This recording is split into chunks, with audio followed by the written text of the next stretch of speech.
We are live. Good afternoon or good evening. Welcome, everybody.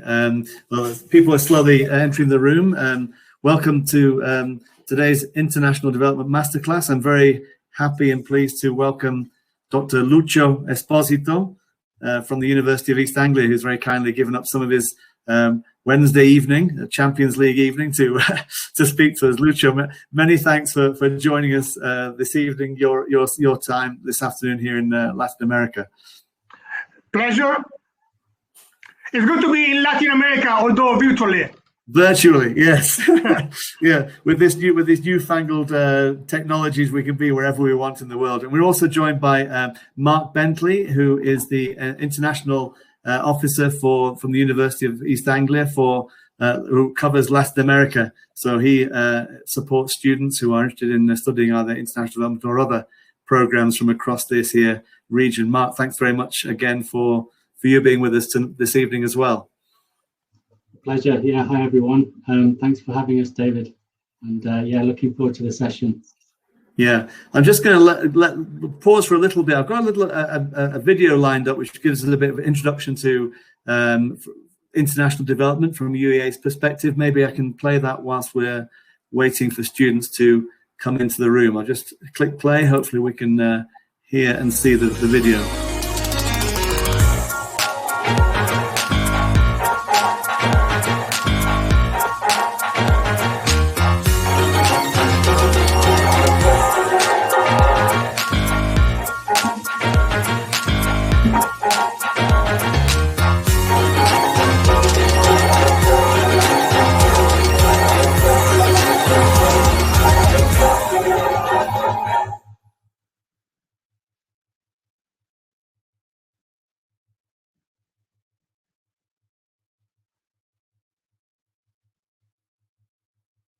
David, I can't hear you. I'm not sure if it's just me. No, I turned my microphone off for the video, sorry, and then I forgot to turn it back on. Classic. By now, I should not be making those kind of mistakes. We've done so many of these webinars, but there you are. So I've put the slides up there. We've still got people coming into the room. Maybe we want to wait a couple of minutes just to see a few more students arriving. So it's going to be a very interactive session, I think. Lucio has got some questions that he wants people to be involved with. We also sent some questions on the invitation to the session, so that people were thinking about the issues you're going to touch on during this session, Lucio. So yeah, hopefully people are prepared and got their minds focused on the issues you're going to tackle during today's session. We'll just wait for a couple more minutes.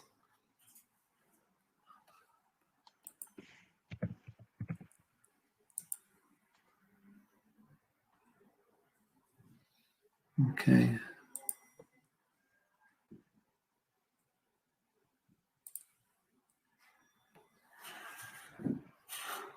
Okay, well, we don't want to wait around too long, so maybe, Lucio, if you want to make a start on the presentation and introduce the questions that we were talking about, and I'll hand over to you and let students get involved as they join the room. Thank you very much again. Okay, thanks a lot, and it's great being here and interact with you from Latin America. Latin America is where my heart is, where I do research upon, and where I spend some of my time when I can travel for research, for conferences. I just come back, last year I spent 2 months in Colombia teaching many topics ranging from international development to research methods, and lots of different ways in which we study the world in my department, which is our interdisciplinary approach to anthropology, economics, politics, sociology, psychology, and so on. So the School of International Development, which is where I teach in the UK at the University of East Anglia, is a place where different scholars from different disciplines gather to share an interest in the development of the world. So what does this mean? This relates to all, we want to say, the good changes that can happen across continents, primarily in Latin America, Africa, Asia, but also more and more in high-income countries, given that there are excluded categories, groups of people also in countries which otherwise would be classified as rich countries. So we sent a question through David asking, how do you think inequality affects your country, your society? How do you think that economic inequality affects Latin American countries?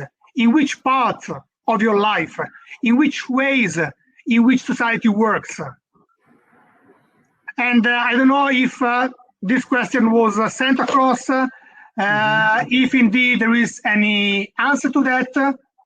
Anybody's got some view about it? If anybody, I've allowed on the system for, if an attendee wants to speak, they can request to speak, and we'll let them interact directly with you, Lucio. So I don't know if anybody's got an answer there, or the chat is also open. You can write answers or comments in the chat, as I've just been inviting people to. So I don't know if anybody's got any thoughts on the questions that were asked in the email confirmation we sent to you.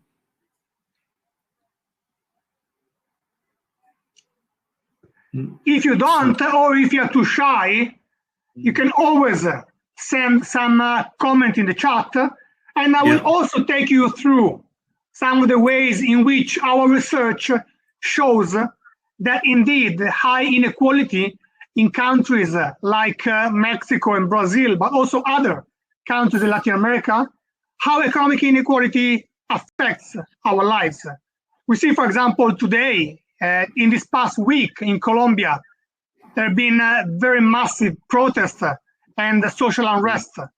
And certainly inequality does have a role to play into that, given that all these protests have been generated also by the proposals for the tax reform, on top of the increase in inequalities caused by COVID-19. So this is the title of my topic, so inequality in human development in Latin America.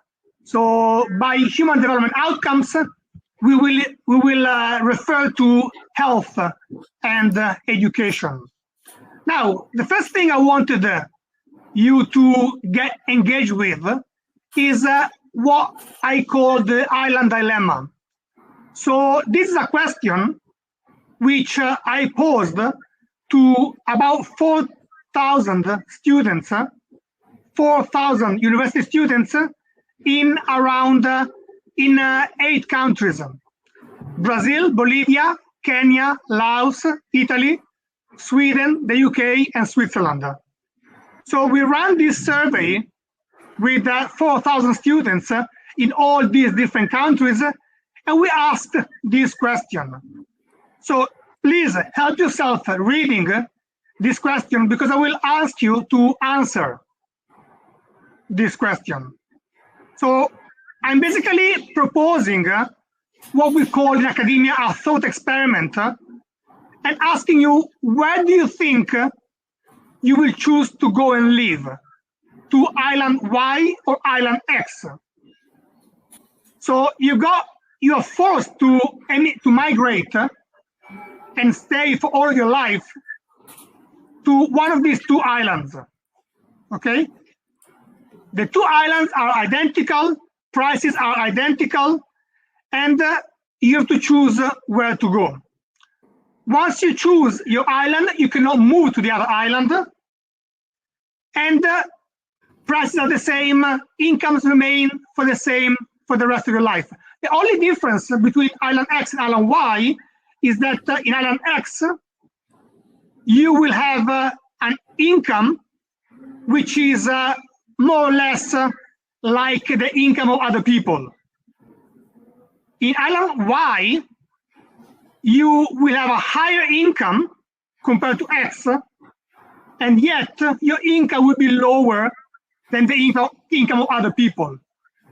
So this pictorial representation of the dilemma, so this dilemma for those who just joined, was posed to 4,000 students in 8 different countries and led to 3 publications in academic journals, and has become the island dilemma.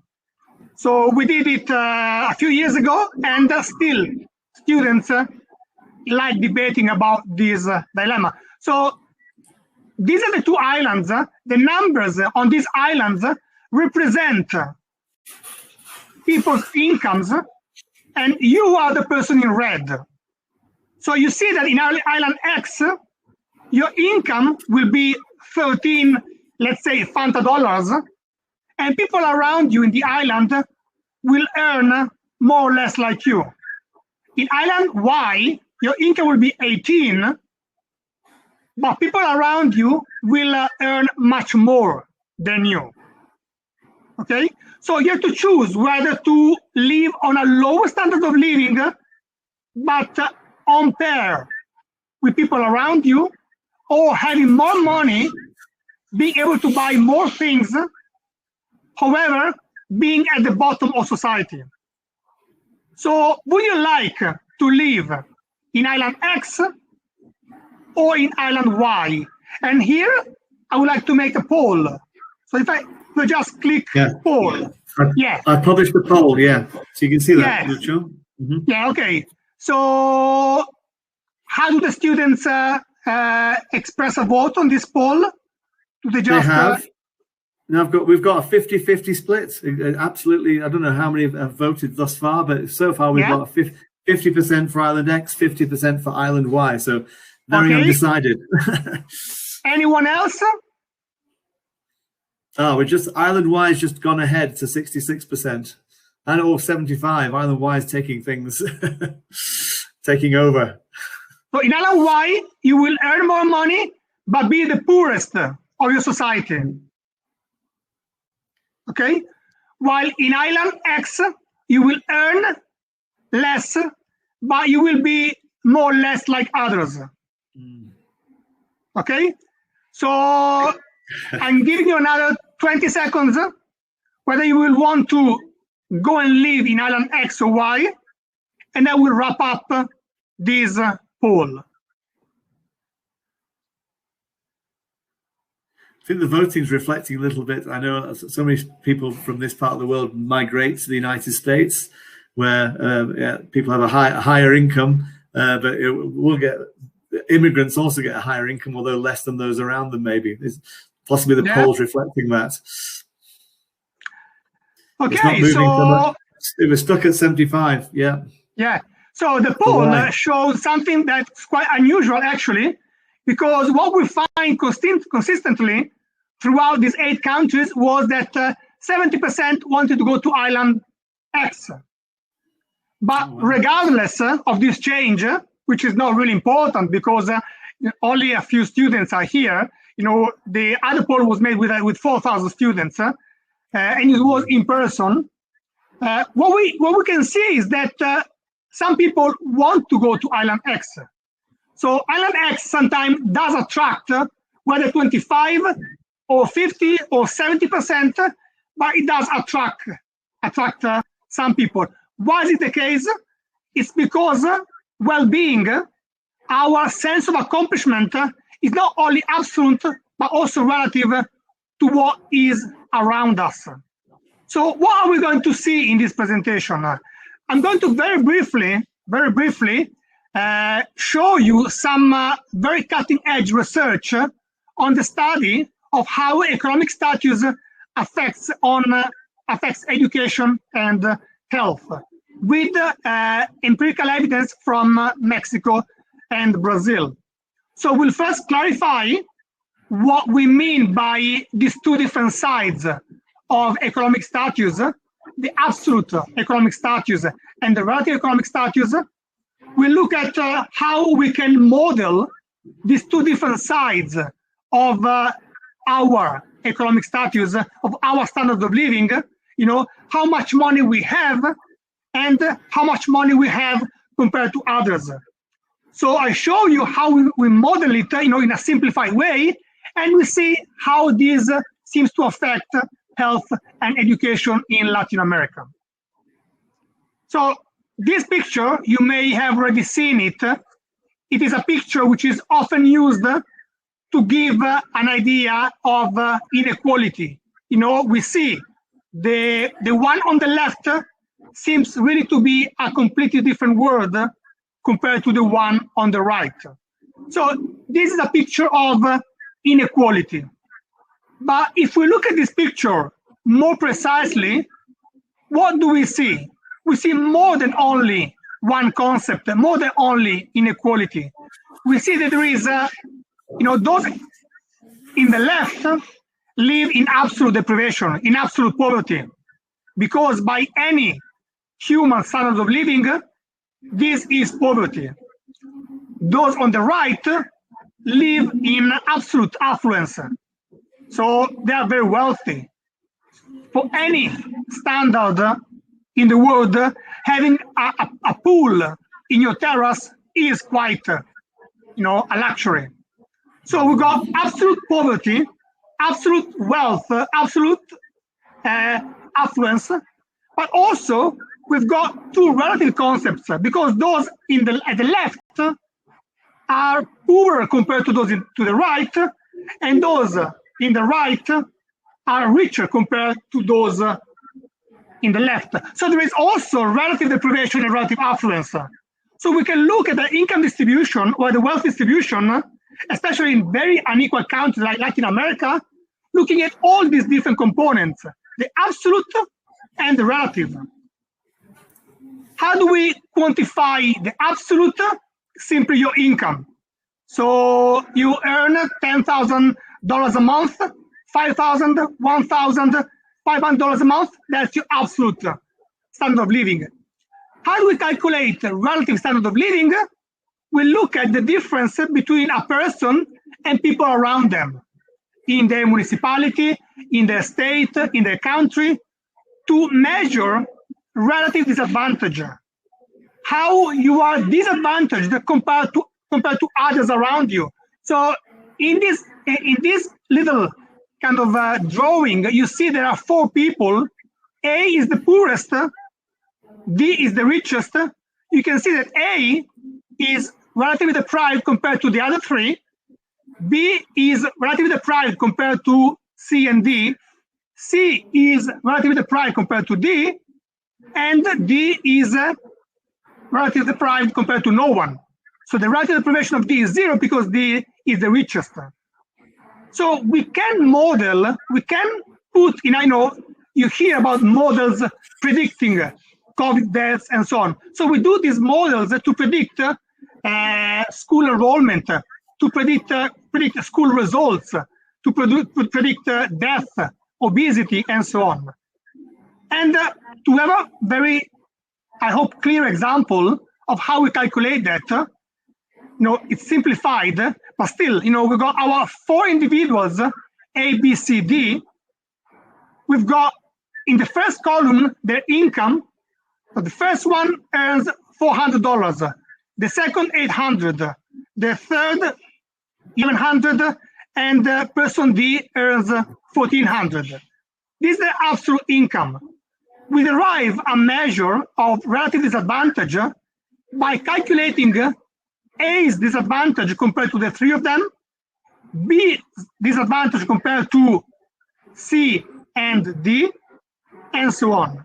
So we've got these two variables, the absolute and the relative. So the absolute tells us how well off you are in absolute terms, how much you can buy, what your purchasing power is, how much you can afford if you go to a shop. But the second variable tells us how deprived you are compared to others. Okay? What do we find? We find that when we enter these variables into models, into statistical econometric tools that enable us to understand what's going on in society, what we find is what you have here. So this is what we call a regression table, which there's no need for you to fully understand. There's no point getting the technicalities of it. It's from a paper I just published a couple of years ago on education in Mexico. So what this tells us is that in models, in statistical explanatory exercises telling us why children are enrolled or they are not enrolled in schools, we see that there are two effects. The first effect is the one of absolute income. So how much money you have. And you can see that in the green rectangular, you can see that there is a positive and quite significant, because it's got 3 stars. That's what in statistics is meant, that is reliable. So we see that there is a positive effect of how much more you have. You can tell me, well, this we knew, of course we knew that. This is what the literature on human development and on education has told us for decades, that families with higher income give the children more opportunities. Their children do better at school. However, we also have the second variable, relative deprivation. This tells us that there is an independent and simultaneous effect of how poor you are compared to those around you. Therefore, this is telling us that those at the bottom of the social hierarchy, those at the bottom of the economic ladder in Mexico, suffer from educational opportunities in 2 ways. One way is the one about absolute income, and the other one is the one due to the relative disadvantage compared to others. So how can we understand this from the literature? Well, we know that if you got more money, you can pay for better schools, you can pay for transport, for better food, you can pay for private classes, you can pay for educational experiences.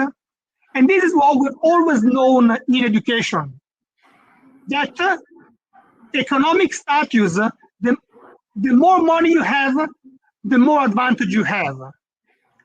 What was not known was the relative status issue, relative deprivation. And this is where we are giving a contribution to the literature, because this is the first time that in a quantitative way, it has been, so the relative disadvantage has been modeled and the effect on education has been demonstrated. This is why these publications are coming out, okay? Because we have shown a sort of proof, if you want to call it that way, that relative disadvantage does not help the poor, okay? So it's not only that they do not have money, but that they live in an environment where people around them is better off. So why does it happen? In the next couple of slides, I've got a selection of the mechanisms just to look at the sociological work of Meyer in this famous paper. She says, if children feel relatively deprived, they may be less inclined to study or stay in school. Relative deprivation can also make parents feel stressed and alienated, lowering their expectations for the children. So Meyer says that if your status is lower in society, you will feel less motivated to study, both the children and the parents. This other work by Hackman and colleagues focuses on the cognitive deficit due to the stress related to low social rank. So if you're underperforming in your society, you will develop stress, and this will affect your ability to learn and focus. And there is another paper which confirms this. There is also a health pathway of how a lower position in the socioeconomic hierarchy triggers some health harming behavior, both for mothers when they're pregnant and for children, especially teenagers. So this is another way in which being at the bottom of the hierarchy has negative consequences on learning. And bear in mind, this means that even if you are in a very wealthy neighborhood, but within this wealthy neighborhood, you are the poorest of this neighborhood, you will still suffer from these consequences despite you are rich. So you could be the poorest in Manhattan and still suffer from this, because this is relative. This applies and happens at any income level. So this is not about poverty, we know that. But what we know is that, what we know now is that also the relative aspect of it has an impact on education.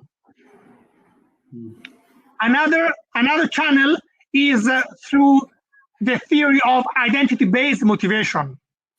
So there's a lot of psychological work showing that based on what your socioeconomic status is, most children get to develop an identity which is proportional to their status. So if you're a child, a son or a daughter of factory workers, of a cleaner, then you will develop an identity of a low-earning worker. So you will not be even able to aspire to reach higher socioeconomic standards. So these are another ways in which being lower in the economic hierarchy hinders, is an obstacle to your academic achievement. Now, what I showed you was about Mexico, and now the paper I'm just finishing takes data from the test, the exam, which in Brazil decides if you go to university or not. So it's a very important test, a very important exam, because based on this exam, you're allowed to enter university or not. Okay, so it's a very high stake exam.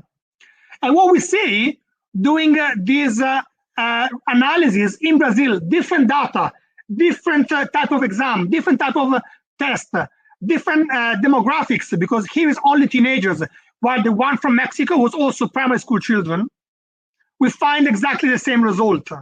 The more income you have, the one in green, this has a positive coefficient, so improves your outcome, enhances your academic performances, because more money gives you more opportunities, more inputs, more support, right? You don't have to do some work to pay your expenses. You can buy more books, better laptop, you can travel, you can pay for private tutorials, all these things we know.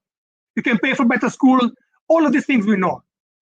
But we see that there is, again, a negative effect. You see minus 36.71, minus 30, minus 33, 34.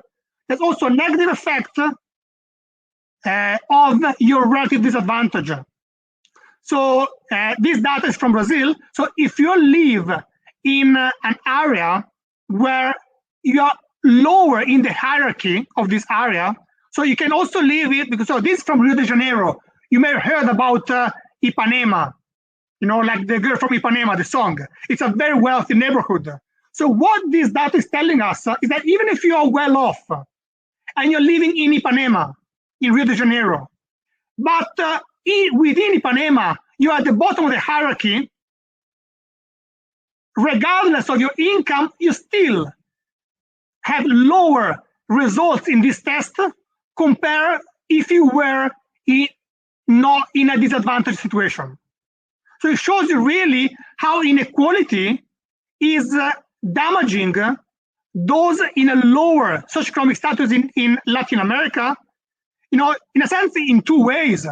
Not only through hardship, economic hardship, through poverty, through lack of resources, this we knew, but also through a purely relativist mechanism, which does apply to those in the favelas, but it applies also to those in rich areas.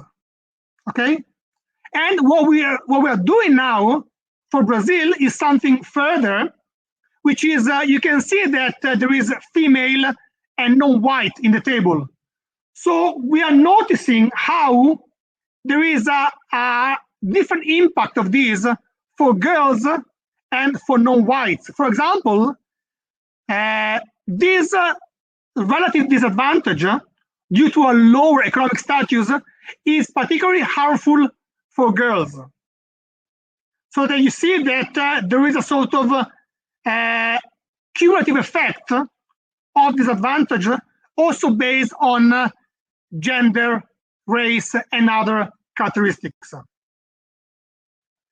Now, what we've done with Brazil also to do something further, not only doing these advanced econometric statistical models, but also I went to Rio de Janeiro in 2019 in January, from January till March, and it was lovely, by the way, leaving the UK from January to March to go to Rio de Janeiro. It was not a big sacrifice, but what I did is I organized interviews with 30 teachers, because I wanted to ask them, listen, what we're finding here, because we don't want to be those academics who just run statistics and believe them blindly.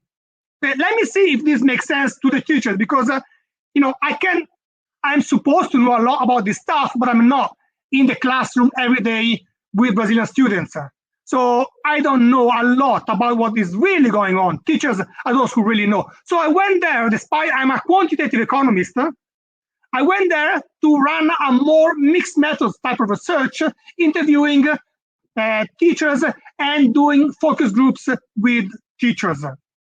And in the paper, we are including also the teachers' perspectives and how they understand this effect of relative disadvantage. And you can read yourself how this relative disadvantage is really building upon the self-esteem, how much children believe in themselves, how much teenagers can really develop expectations for the future, and how the expectations and the aspirations of those who are at the bottom of society are really collapsed because of lack of the ability to aspire to be something, to have a better position in their lives compared to the parents. And one thing that really touched me upon the many things that you can see here is a teacher compared the effect of relative deprivation on people's identity, aspiration, motivation to a documentary about Brazilian high school, which is called Nunca Me Sonharam. They never dreamed me. Nunca Me Sonharam is Nunca Me Sonharam. It's very similar to Spanish. And it tells the story of a disadvantaged teenager who did not put any effort in school and found himself at 17, 18, not having done well in this exam. And he says, the problem is that during my school life, during my teenage, during my life, nobody ever see me as a doctor, as an engineer, as a lawyer. Nobody ever imagined me other than a simple low-paid worker, because my parents are like that, because their parents were like that, because the area I live in is a poor area. So because nobody had this expectation, this aspiration for me, I was not able to develop any. I was not able myself to believe I can become someone else in life. Okay, so you can see that really, so in this paper on Brazil, which we almost finished, we are bringing the teacher's perspectives into these statistical data. So the last bit is, I wish these effects of inequality were only on education, but no, we find them also on health.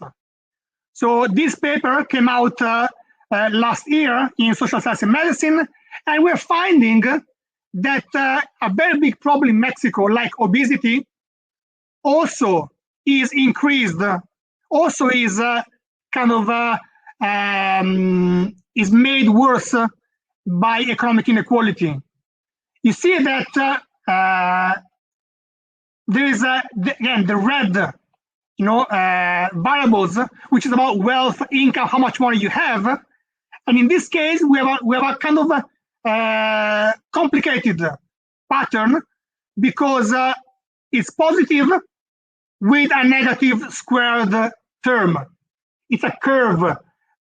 Basically, it tells us that Mexicans who are very poor are likely to be underweight.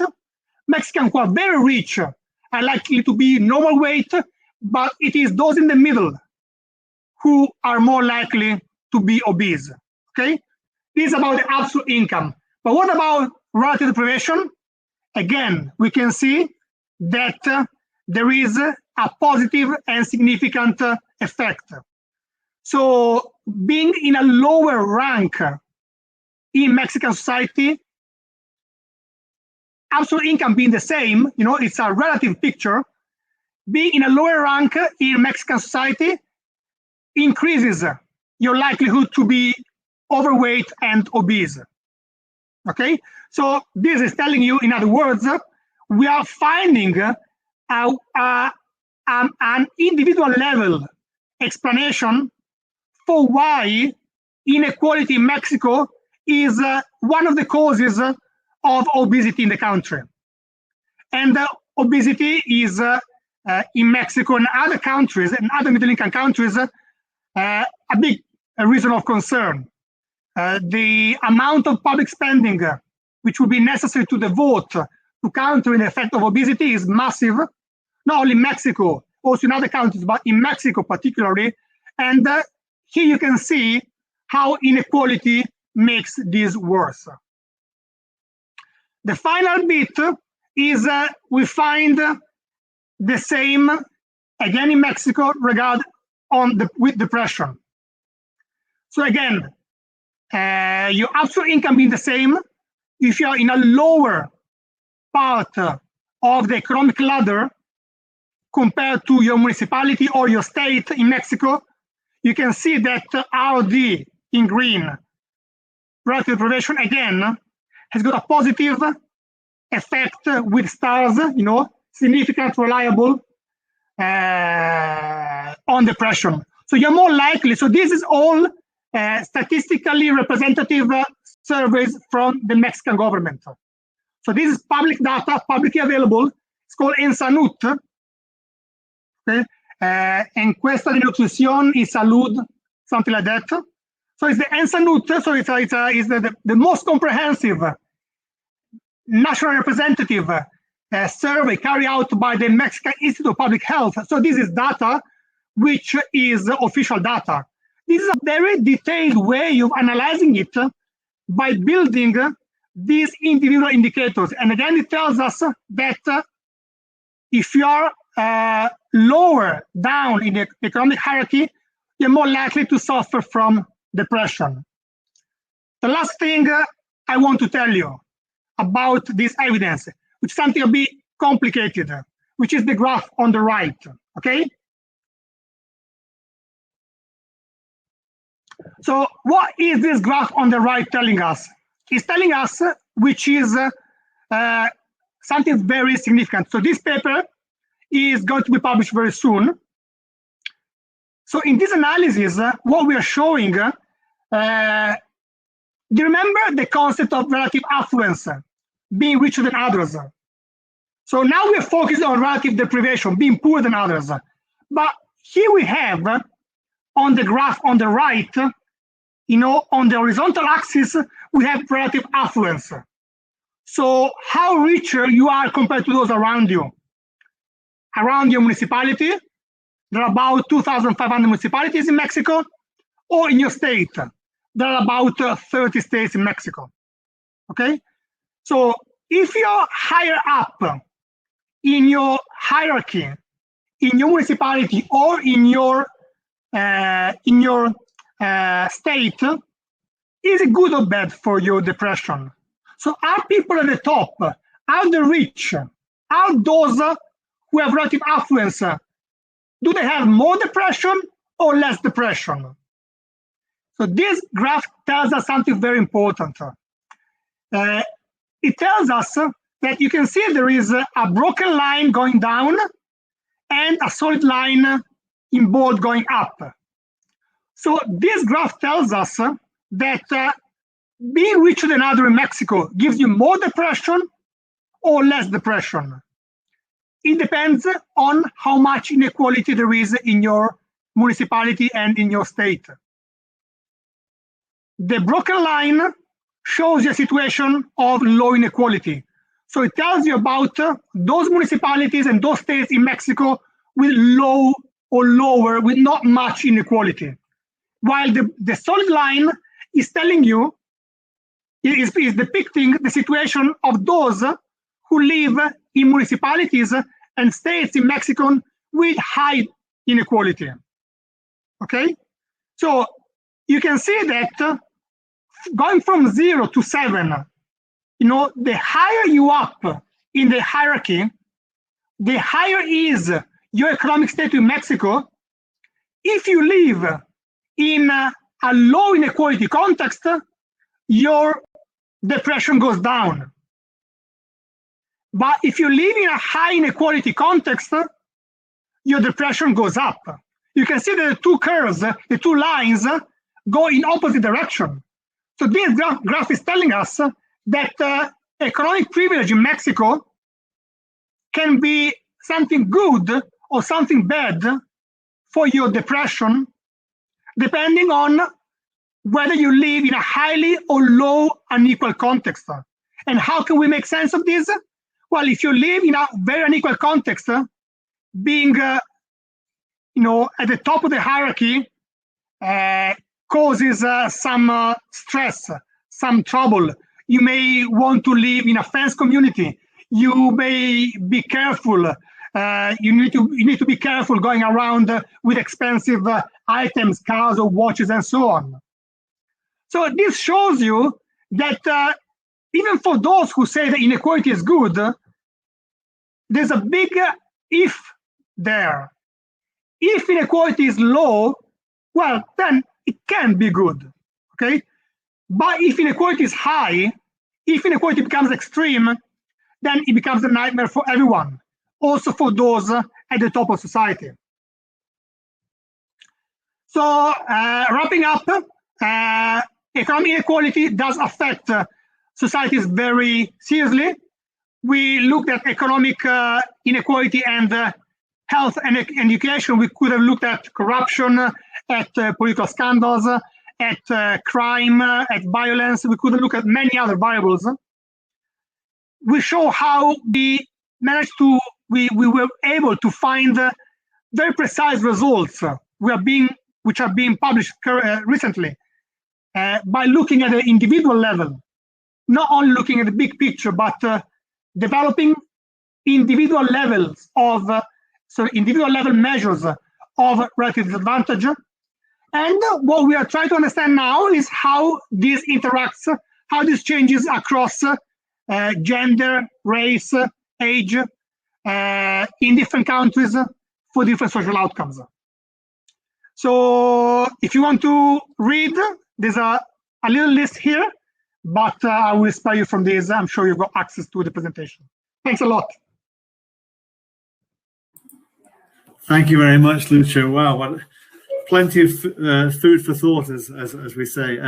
I'll just check in the chat. I don't know if people have got questions or comments on what we've heard from Lucio this afternoon. Please share your thoughts or your questions in the chat, or you can ask to speak directly to Lucio. A lot to think about from that presentation, I think. Yeah, especially for us living here in Latin America and Mexico. Yeah, lots to think about. You can see this presentation as the presentation of very new research. Okay, right. It's not just a panorama of inequality in Latin America with statistics by country. These are really detailed analyses of a new way of understanding how inequality affects our societies, especially in Latin America. Mm-hmm.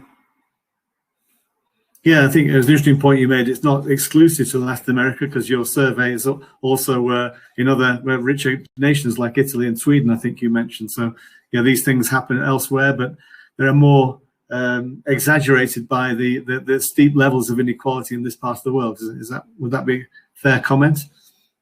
Yeah, absolutely. Yes. Because if I ask you, let's do. Can you do a poll asking whether market inequality? So is market inequality higher in the United States or in Sweden? What do you mean by market inequality, Lucio? The inequality generated in the market by economic activity. Okay. So the inequality, the business, the market operating companies. So is the inequality generated in the US larger or smaller than the one in Sweden? In Sweden. Okay, I'm publishing that just now. Market inequality is higher in the US or Sweden. To see how people are aware of these things. We've got 50-50 so far. If you can see that. Wow, that's quite surprising. We've got 75% Sweden at the moment. Is it rigged on 75-25? Yeah, in favor of Sweden having higher levels of inequality. Are your polls rigged, fixed on 75-25? No, I don't think. No, they moved around. They did move around. We had US first, and then evened up, and then it seems to fall like that, doesn't it? Maybe it's because So that's probably some people have spotted the tricky question there. Market inequality is basically the same in Sweden and the UK and in the US. Right. Okay, Sweden is very low. It's got very low inequality. The US is very unequal, but the point is that it is the state, the government, through the taxes and welfare system, which readjusts this inequality. The inequality created by the market in the US and in Sweden is very much the same. So it's not capitalism. It is how much the state is willing to readjust, rebalance between winners and losers in society. Wow. You see? And in Latin America, there is little of this. Mm-hmm. That's very interesting. At least nicely, we've got a question in the comments from Boris, who asks, very relevant to what you've just been saying, how to develop equality in Latin America with free market and neoliberalism. Yeah, Sweden can be an example. So in Sweden, there's no socialism. In Denmark, there's no socialism. It's a purely capitalist society where you can make millions. Nokia and IKEA and there's so many companies making billions in Scandinavian countries. People are just happier to pay a bit more taxes because they are in a place which where there's very little violence, there's very little to worry about, where they know that there's very little corruption, and therefore they are able to live in a better society. There's a big social epidemiologist called Richard Wilkinson, the author of I'm kind of typing here. So that's a book which has been a bestseller for a few years. So in a famous statement, he says that in order to live the American dream, now you have to go to Denmark, to Sweden, because there it is really a society where if you deserve, you become a millionaire. But if you're born in a poor family, you still will have the chance to become a billionaire. It's not like in the Americas, with the exception of Canada, where if you live in a poor, if you're born in a poor family, then you do not have the chance to study because you cannot afford the best schools, because you will have to work to pay for your mom's doctor appointment because public health is very bad, and so on. So the idea is to keep the market, because market is a clever thing. It depends how you use it. If you use it just to catalyze ideas, but you tax, in an appropriate way, and you do not, because I'm from Italy, and I can see really the difference between the UK and Italy, and I can think the same, because if I tell you, Mexico, Peru have to become like Scandinavia, you tell me there's corruption, and I understand this because in Italy it's the same. Little by little, through bringing new ideas and new sensitivity to fairness, the new classes will, and the population will need to reward policymakers who are not corrupt, who have got a history behind them, and can kind of develop and spread a model where there is a neoliberalism with a human face, but for real, like Denmark and Sweden, where you're very good, you make millions, you're not very good, you can still have access to good hospitals, and you can get your child to do any university. That is the road. And it's a very bumpy road, but we know now what the road is. And that's a start. Yes, very, very interesting. I was, when you were talking about the education side of things, Lucio, I was making notes. I've taught it here in Mexico in both the public and the private sector.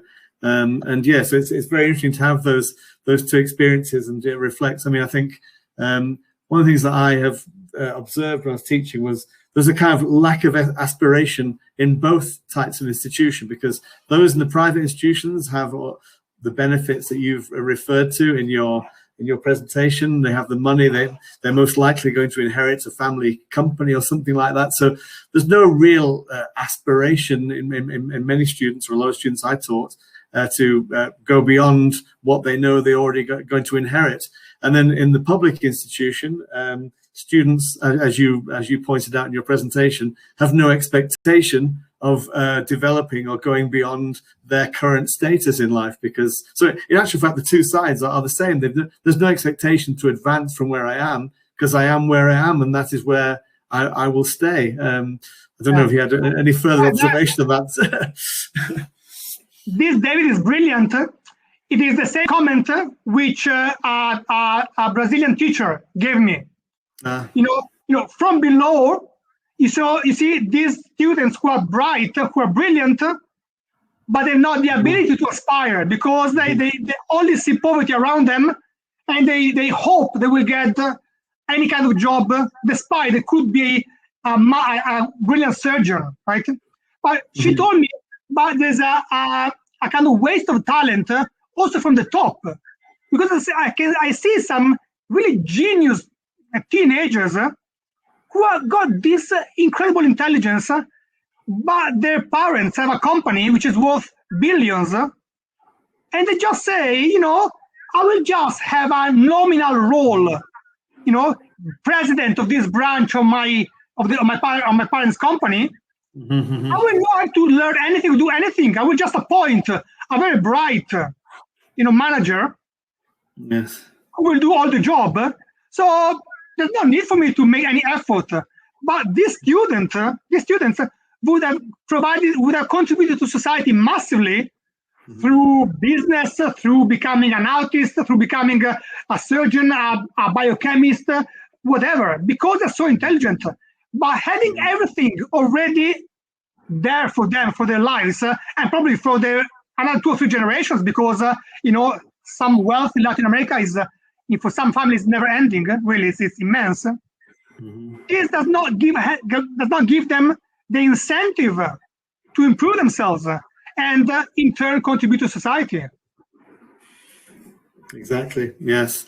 One of the conundrums of life in this part of the world. But many, I think I could chat on about this for a good number of hours. But I think we've had lots and lots to think about. Lucio, maybe we should have a follow-up session sometime in the future. So I hope I'm checking the chat. I can't see any additional comments just now. But well, just to say thank you very much, Lucio, for your very detailed and very very inspiring and thought-provoking session. Been really useful for me living out here. I'm sure for all the people. We will be sharing the presentation with all those who were present live, and then we had many more registrants who, for whatever reason, weren't able to attend live. But we will publish this session live, well, recorded rather, so that other people can view it and see it and get the presentation. And maybe that will lead to some more sessions that we can do in the future on general UEA things. Sorry, go on, Lucio. Yeah, very happy to. And I was going to say, when you share it, feel free to include my email. Absolutely, yeah. So they're very happy to get in touch with anybody. Yeah. Fantastic. Many thanks. I'm going to share just very briefly. There's with Mark, we did last year a general UEA session. So I'm sharing that. It's a file that I'm sharing so people can pick that up. But again, we'll send that. So that's got information about the scholarship that I also mentioned in the offers section. So really, UEA is at the forefront, as Lucio has shared with us. This is brand new research. It's shedding new light on areas we understand that there is inequalities, but Lucio's work along with colleagues is shedding new light and getting a new understanding in these areas. And so this is something that UEA and Lucio and his team are working on. So we're very privileged to have this new information shared with us. So thanks again, Lucio, and we look forward to having further contact with you in the future. And when the pandemic allows, we'll look forward to having you out here in Mexico and maybe doing some face-to-face master classes with students over here. Yeah, or workshop, more than happy to. Yeah, it'd be fantastic. Yeah. Tacos are on you, right? Sorry? Tacos are on you. Tacos on you. Are on you. Oh, on me. Oh, of course, yeah. And we might slip a beer in there as well. You never know. We'll have to check our relative affluence, I think, and figure it out. Exactly. I wonder, David, would it be possible if we do have time, for Lucio just to say a few words about how his research, kind of the context of his research within the School of International Development, or whether this is a big part of your teaching, Lucio, and could you talk a little bit about that, how it relates to students studying at the university? Yeah. What you've seen is a single aspect of my own research, which is a piece of the puzzle for the whole research we do in the School of International Development. It's about 40 academics who do research on gender, climate change, education, globalization, democracy, conflict, media. So it's really a team of academics from all different disciplines, which does research and teaches upon a lot of different subjects. So you will see from our masters that is a master in education and development, gender and development, social development, globalization, environment, water security, climate change, impact evaluation, democracy, economics, and rural development, agriculture, many more, right? So it's really one drop in an ocean. And what we do in our teaching is exactly we teach the important concepts in a certain discipline, but we also include the newest research on this topic. So you will not come to us and get simply a textbook to study. First lecture is chapter 1, the second lecture is chapter 2, the second lecture is chapter 3. It's not like that at all, okay? And I'm not telling you that will be easier, in the sense that we give you for the first lecture 2 or 3 different papers. One paper may be from an anthropologist, another paper can be from a sociologist or from a political scientist. So it's engaging because it really spans different literatures, different disciplines, different types of evidence.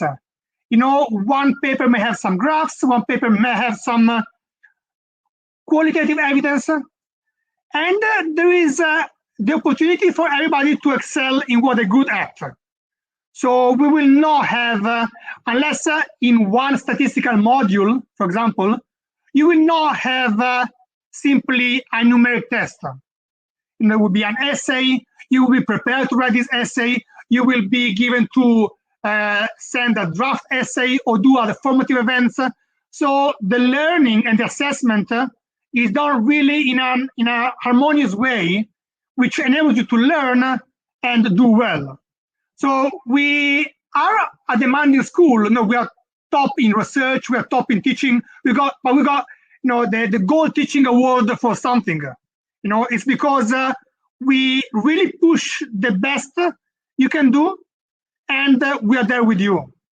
So the teaching goes through many different topics. We are the school at UEA, which is the most hated by admin people, because we've got so many modules in order to be able to give you different topics, different materials, different disciplines, different, one more gender anthropological, one more education with a sociological cut, and so on. So you will see that you will be spoiled for choice for modules, and we teach different nuances of the disciplines in these modules, and you can choose 6 of these modules doing your master's, and also 6 modules per year in your undergraduates, depending what you're interested in. But we really cover a lot of ground, and the methodology is very innovative, very engaging, and not top down at all. You don't call us doctors, etc. Fantastic, thank you. Was there anything else, Mark, you wanted to add before we conclude today's session? No, but I'm really glad to hear all of that from Lucio, and I think it really puts things in context. And as he said, there's just such a lot of choice, and it is, from what I hear from students all the time, it's very challenging, but also very supportive as a department. And yeah, just to say that I think, if I'm not wrong, David, Anglo Latino will be in touch about future sessions to find out about, the practicalities of applying to UEA, and some of the opportunities for scholarships and different courses available. So I think it's really useful to have this kind of taste of the actual course and development, and the kind of thing, the kind of style of teaching and research at UEA. And then I hope that we can engage again with you on some of the practicalities of your journey towards UEA. Yes, yeah, and you will be, sorry, if I can, you will be in a, depending on whether you're doing a master's or undergraduate, you will be in a cohort with 80% will be international students at master's level. So you will be with students from all over the world, and from other Latin American countries, from Asia, Africa, from Russia, the US, Canada, Australia, and that adds a lot. And also the teaching body, also the academics, only probably 40% are British, and the rest are from many different countries. So the geographical expertise will range from Fiji Islands to Russia to Peru to anything really. So yeah. Fantastic. Yes, so a very international experience on international development in UEA. Thank you very much both. Yes, Mark, you were mentioning, so we're due to have a coffee morning a week on Saturday, the 15th of May, and we'll actually be joined on the coffee morning by one of Lucio's students, Mariana, who's one of our Latin America ambassadors. So we have, she's from Mexico, so she'll be around then as well. So students will be able to pop into that session and ask questions of one of Lucio's students. So that should also be a nice follow-up to this session. So we're looking forward to that. Please attend and use her as much as you can, because Mariana is just lovely, really. She's so incredible. So she'll be very helpful. Yeah, she's been very enthusiastic since we made contact with her. She was going to try to be with us this evening, but she couldn't make it. But she'll be with us on the 15th. But Lucio, many thanks to you. Boris, thank you very much from Peru. Thank you to you for joining us and for your question. Thanks to everyone for being on the session today, and look forward to the next one. Mark, Lucio, thank you very much indeed for giving up your evening, and we'll speak soon. All the very best. Take care, everybody. Thank you. Thank you. Bye for now. Thank you, everyone. Ciao. Bye.